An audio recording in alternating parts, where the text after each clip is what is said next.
Now I request DRDO Chairman to exchange the license agreement of Man-Portable Anti-Tank Guided Missile MPA-TGM technology transfer to our Chairman, sir.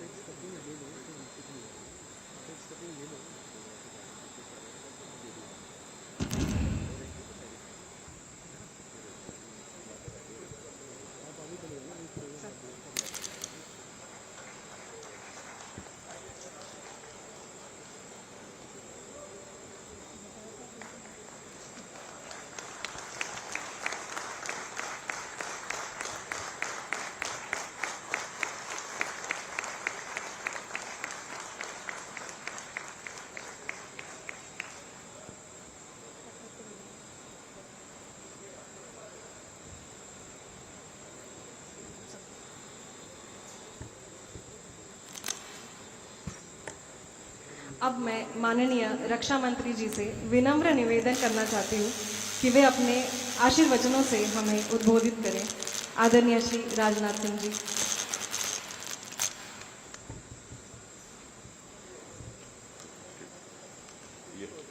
ये आपकी speech है।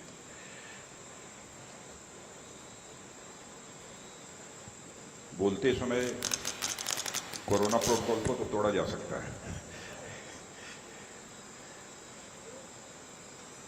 Chief of army staff general M Naravane और chairman and secretary DRDO doctor Satish Reddy, DG infantry lieutenant general AK Samantara and chairman economic explosive limited solar industries Shri Satyanarayana ji. अब आगे नहीं बोलूंगा क्योंकि मैं केवल सत्यनारायण जी जानता हूं, आगे नवल लिखा है या नरवाल लिखा है मैं नहीं समझ सकता। अन्य वरिष्ठ अधिकारीगण और EL के सभी कर्मचारीगण और यहां मौजूद मेरे सभी सम्मानित बहनों एवं भाइयों, सचमुच आज इस कार्यक्रम में भाग लेकर मैं स्वयं को ही गौरवान्वित महसूस कर रहा हूं।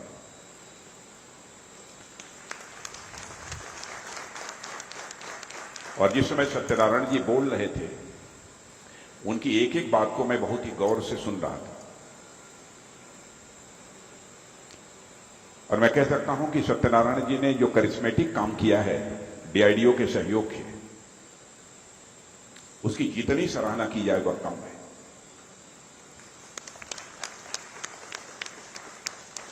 इंडिजनाइजेशन के एक्टिविटीज में इस देश में जितने भी लोग लगे हुए हैं, मैं समझता हूं कि ऐसे लोगों के कारण जैसा काम इन्होंने किया है, स्वाभाविक रूप से लोगों का कॉन्फिडेंस लेवल बढ़ जाता है।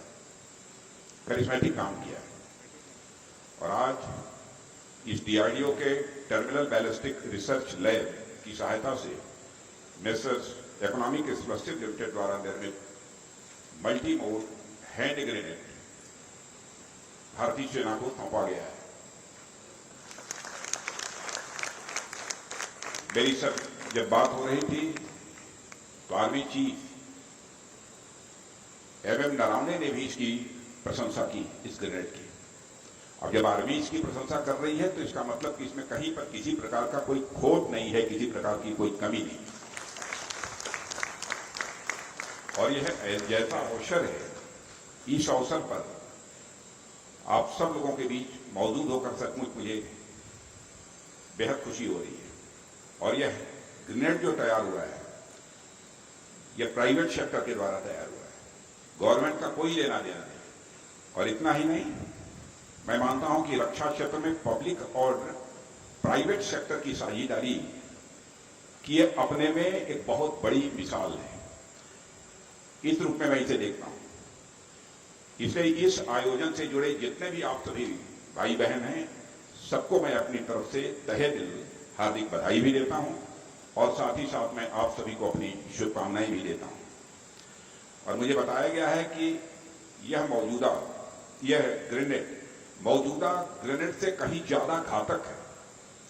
माने सत्यनारायण जी को देखने से मुझे ऐसा नहीं लगता था कि सत्यनारायण जी इतने घातक ग्रेनेड को तैयार करेंगे, लेकिन इन्होंने मौजूदा जो ग्रेनेड है उससे घातक यह ग्रेनेड तैयार किया है। और जैसा इन्होंने बतलाया, और आर्मी चीफ और हमारे डीआरडीओ के सेक्रेटरी डॉक्टर सतीश रेड्डी ये कह रहे थे कि इसकी श्योरिटी बहुत अधिक है। आर्मी ने तो 95% की श्योरिटी दी है, लेकिन आप जानते हैं कि आर्मी थोड़ा सा कुछ भाई मान लीजिए कहीं कोई चूक हो गई, लेकिन इन्होंने कॉन्फिडेंस के साथ कहा है सत्यनारायण जी ने कि इसकी गारंटी मोर देन 99%। ये कोई छोटी बात नहीं है। और ये भी मुझे बताया गया है कि ऑफेंसिव और डिफेंसिव दोनों तरीकों से यह काम करता है और इसकी डिजाइन, क्वालिटी और रिलायबिलिटी हर पैमाने पर यह पूरी तरह से खरी उतरती है। इन्हीं सब क्वालिटीज को देखते हुए मंत्रालय द्वारा एक साथ 10 लाख ग्रेनेड का ऑर्डर मेसर्स एक्सप्लोसिव लिमिटेड को दिया गया है। और मुझे खुशी है कि मार्च 21 में इसके प्रोडक्शन की मंजूरी मिली और 5 माह के भीतर भी 1 लाख से अधिक ग्रेनेड बनाकर जो है सत्यनारायण जी ने तैयार कर दिया। जबकि कोविड की दूसरी लहर सारे देश की व्यवस्था थम गई थी, उन विपरीत परिस्थितियों में भी जो कहा था उसे पूरा किया। जबकि सामान्यतः लोग कहते कुछ हैं और करते कुछ हैं। और क्राइसिस ऑफ क्रेडिबिलिटी, विश्वास का संकट सचमुच एक बहुत बड़ा संकट होता है, लेकिन क्राइसिस ऑफ क्रेडिबिलिटी सत्यनारायण जी नहीं पैदा होने दी। इसलिए मैं क्राइसिस में इसके लिए मैं सत्यनारायण जी को अपनी तरफ से बधाई देता हूं। जो कहा था उन्होंने कर दिया। और साथ ही मुझे विश्वास है कि अगला लाट, 1 लाख तो हम इसी समय दे रहे हैं, अगला लाट भी और तेजी के साथ डेवलप करेंगे। इसे 5 महीने में पूरा किया है, उसे और जल्दी पूरा करेंगे, मेरा ये पूरा विश्वास है। और मैं मानता हूं कि रक्षा क्षेत्र के लिए, डिफेंस सेक्टर के लिए यह एक हिस्टोरिकल डे है, ऐतिहासिक दिन है। इस रूप में मैं इसे देख रहा हूं। और आपने सिद्ध कर दिया है कि यह प्राइवेट इंडस्ट्री बिना किसी सहारे के जो चल ही नहीं सकती, यह जो धारणा रही है, इस धारणा को पूरी तरह से आपने तोड़ दिया है। किसी भी प्रकार का कोई सहयोग नहीं मिला, फिर भी आपने जो वादा किया था उस वादे को पूरा किया। और आत्मनिर्भरता की दिशा में मैं मानता हूं कि बहुत बड़ी यह उपलब्धि है हमारे भारत की। और जो कुछ भी आपने किया है, इसे आत्मनिर्भरता की राह में एक बहुत बड़ा मैं इसे पड़ाव मानता हूं। और मित्रों, रक्षा क्षेत्र में पिछले कुछ वर्षों में हो रहे बदलाव बिल्कुल विजिबल हैं और केवल मैं ही अनुभव नहीं कर रहा हूं, आप सब भी इसे अनुभव कर रहे हो। कितनी तेजी के साथ रक्षा के क्षेत्र में बदलाव हो रहे हैं। मुझे याद है 14 फरवरी 18 मैं भारत का होम मिनिस्टर था, गृह मंत्री था। उस समय एक बिजनेस पेज एक अखबार का पढ़ रहा था, उसमें था एक हेडलाइन थी, India defence industry lakhs fire power. अब आप भी यदि यह हेडलाइन पढ़ेंगे तो स्वाभाविक रूप से आपको पीड़ा होगी, यदि रक्षा क्षेत्र को लेकर आपकी चिंता है तो। और उसी हेडलाइन में अब रक्षा मंत्री की जिम्मेदारी संभालने के बाद स्वाभाविक रूप से मुझे वह बात जो अखबार में पढ़ा था वह मुझे याद थी। हम लोगों ने फैसला किया कि इंडस्ट्रीज के लिए जिस भी प्रकार के सहयोग की आवश्यकता होगी वो हर प्रकार का सहयोग हम लोग प्रदान करेंगे। अब मुझे खुशी होती है कि इस क्षेत्र में अब तक जितने भी मल्टी स्टोन वर्क हुए हैं उसमें अधिकांश का मैं साक्षी रहा हूं रक्षा मंत्री रहते हुए। और साथियों, हमारी गवर्नमेंट ने डिफेंस इंडस्ट्री को खड़ा करने और चलाने हेतु अनेक कदम उठाए हैं। और यहां पर जो कदम हमारी सरकार के द्वारा उठाए गए हैं उनमें से कुछ कदमों की मैं चर्चा करूंगा।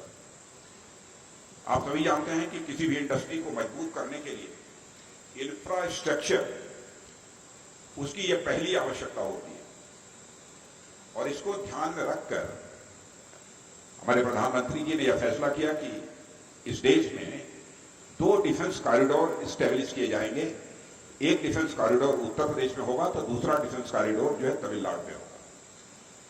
और मैं पूरी तरह से आश्वस्त हूं, यह जो 2 कॉरिडोर स्टैब्लिश किए गए हैं आने वाले समय में न केवल डोमेस्टिक रिक्वायरमेंट्स को पूरा करेंगे बल्कि भारत को एक नेट एक्सपोर्टर कंट्री के रूप में खड़ा करने में वह मदद करेंगे। और रक्षा मंत्रालय ने पहली बार एक बड़ा कदम उठाते हुए डिफेंस प्रोडक्शन और एक्सपोर्ट प्रमोशन पॉलिसी 2020 का ड्राफ्ट जारी किया है। डिफेंस से जो लोग जुड़े हैं संभवतः उनको इस बात की जानकारी होगी। और यह पॉलिसी 2025 तक 1,75,000 करोड़ के वार्षिक टर्नओवर के लक्ष्य को प्राप्त करने में सहायक होगी। मैं पूरी तरह से कॉन्फिडेंट हूं। और यह पॉलिसी हमारी स्ट्रेंथ भी बढ़ाएगी और इंडियन डिफेंस मैन्युफैक्चरिंग को एक रोड मैप भी प्रदान करेगी। इसके प्रति भी मैं पूरी तरह से आश्वस्त हूं। इसके अतिरिक्त जो दूसरी बात है, वर्ष 2021-22 के दौरान कैपिटल एक्विजिशन बजट के अंतर्गत जो डोमेस्टिक प्रोक्योरमेंट होता था उसके लिए जो एलोकेशन था वो 54% था।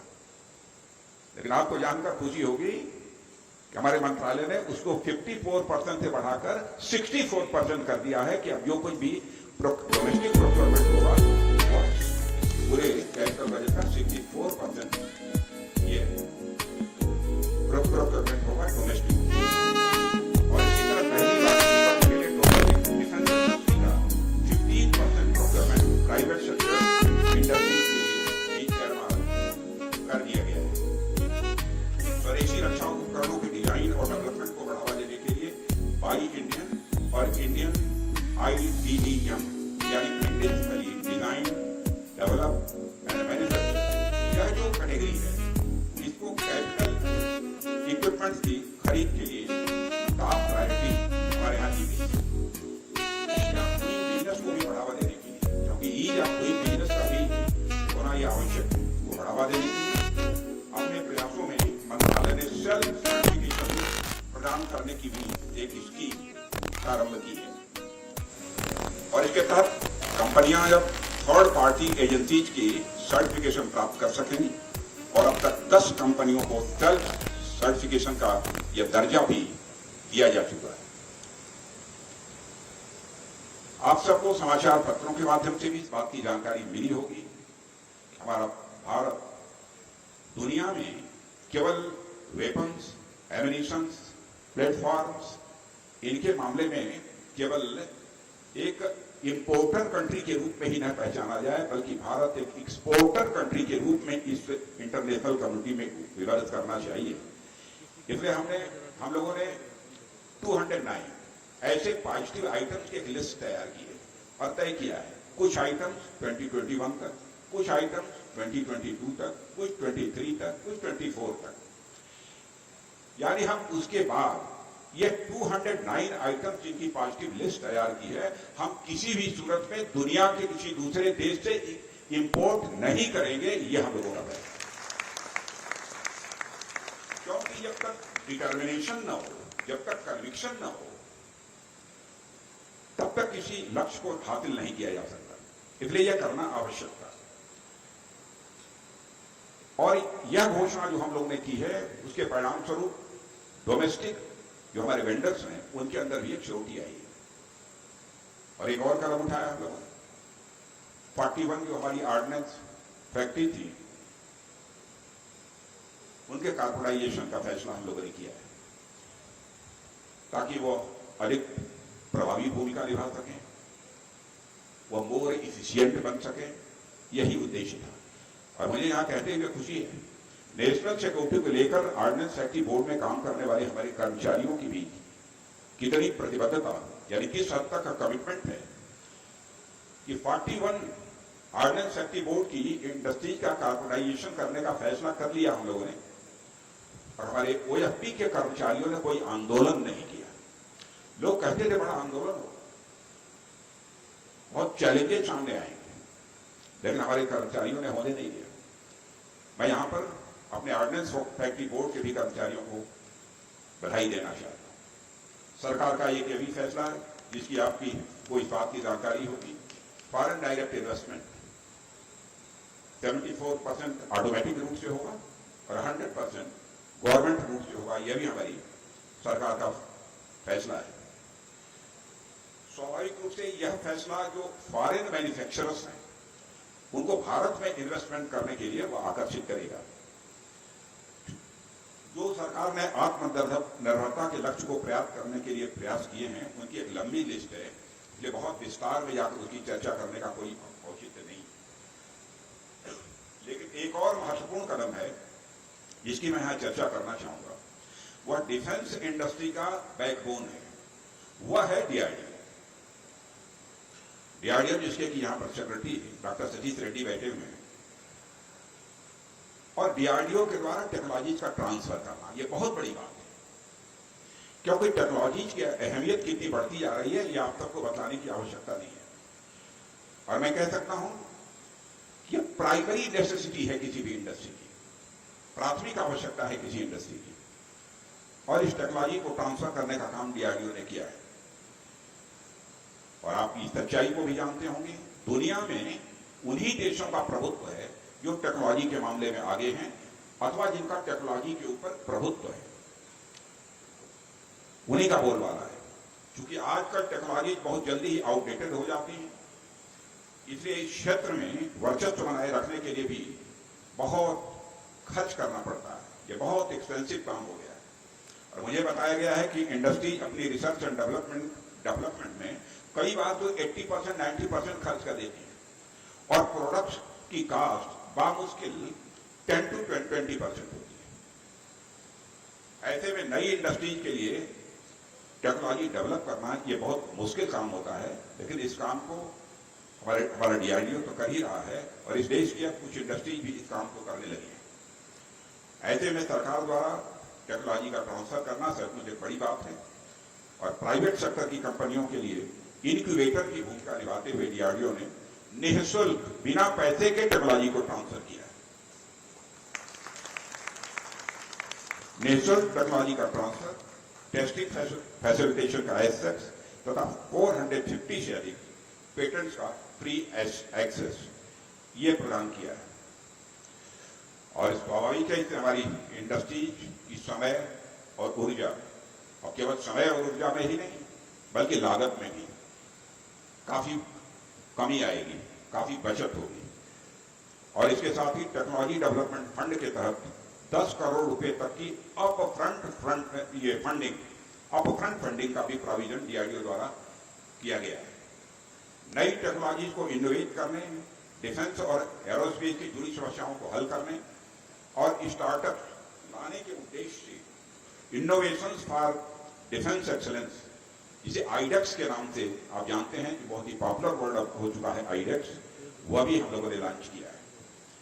हमारी सेनाओं की भागीदारी सुनिश्चित करने के लिए आईडेक्स फॉर फौजी, यानी हमारे फौजी जो इन सब प्लेटफॉर्म्स का या तो एवोल्यूशन जिनका यूज करते हैं, कहां कमी है, इसमें क्या इंप्रूवमेंट होना चाहिए, प्रैक्टिकल जिनके पास से कुछ अनुभव होता है उनके अनुभव का लाभ हमको मिल सके टेक्नोलॉजी को डेवलप करने में, इसलिए आईडेक्स फॉर फौजी यह इनिशिएटिव भी हम लोगों ने लागू किया है।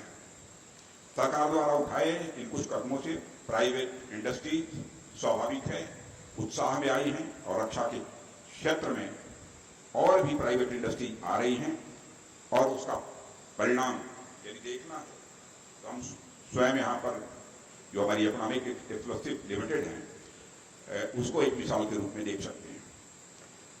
मल्टी मोड ग्रेनेड की तरह ही अर्जुन मार्क 1 टैंक हो, अनमैन्ड सरफेस व्हीकल हो, सी थ्रू आर्मर हो, या इसी तरह के अनेक प्रोडक्ट्स हैं जिनको हमारी इंडस्ट्री पूरी तरह स्वदेशी उत्पादन कर रही है और एक्सपोर्ट भी कर रही है। पिछले 2 वर्षों में देश में अप्रोक्सीमेटली मैंने मोर देन 17,000 करोड़ का डिफेंस एक्सपोर्ट हुआ है। और मैं यहां पर जरूर चर्चा करना चाहूंगा, जो मैंने चर्चा की थी कि होम मिनिस्टर रहते हुए जो कुछ भी मैंने हेडिंग पढ़ी थी, उसी पेपर के बिजनेस पेज पर बड़े अक्षरों में लिखा था, या मैंने दोबारा पढ़ा, steps towards self reliance, steps towards self reliance. मैं चाहता हूं कि वह दिन जल्दी आए ताकि वही पेपर मोटे अक्षरों में फिर से ये लिखे, India as a defence manufacturing hub for the world. मैं जानता हूं ये एक दिन का काम नहीं है, मैं यह भी जानता हूं कोई आसान काम नहीं, यह काम बहुत ही चैलेंजिंग है, बहुत जोखिम भरा है, लेकिन मैं पूरी तरह से आश्वस्त हूं कि वह दिन जरूर आएगा। और आज का आयोजन मैं मानता हूं कि उस दिशा में बढ़ा हुआ एक बहुत ही प्रभावी कदम है। इन्हीं शब्दों के साथ मैं आप सभी का आह्वान करता हूं, आप जैसे इस रक्षा उद्योग में जो लोग हैं वो पूरे विश्वास के साथ आगे आए, और रक्षा क्षेत्र में हम पूरी तरह से आश्वस्त हैं कि हम आत्मनिर्भरता के लक्ष्य को प्राप्त करके रहेंगे। इन्हीं शब्दों के साथ मैं अंत में पुनः सत्यनारायण जी, उनकी पूरी टीम, जितने भी यहाँ के हमारे साइंटिस्ट होंगे, हमारे जितने भी एम्प्लॉइज होंगे, इंजीनियर्स होंगे, जितने भी लोग हैं, किसी भी प्रकार का काम करने वाले लोग, सबको इस कामयाबी के लिए मैं तहे दिल बधाई भी देता हूं, और साथ ही उन लोगों को अपनी तरफ से हार्दिक शुभकामनाएं भी देते हुए अपना निवेदन समाप्त करता हूं।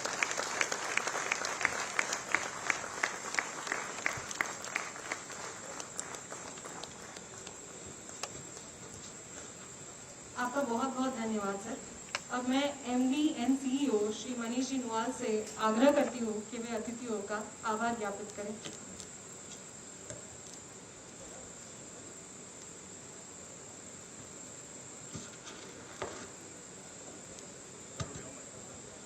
Respected Honorable Raksha Mantri Ji Shri Rajnath Singh Ji, respected Chief of Army Staff General M.M. Narawane Ji, respected Chairman DRDO Shri Satish Reddy Ji, respected DG Infantry Lieutenant General A.K. Samantara Ji, senior dignitaries, distinguished guests,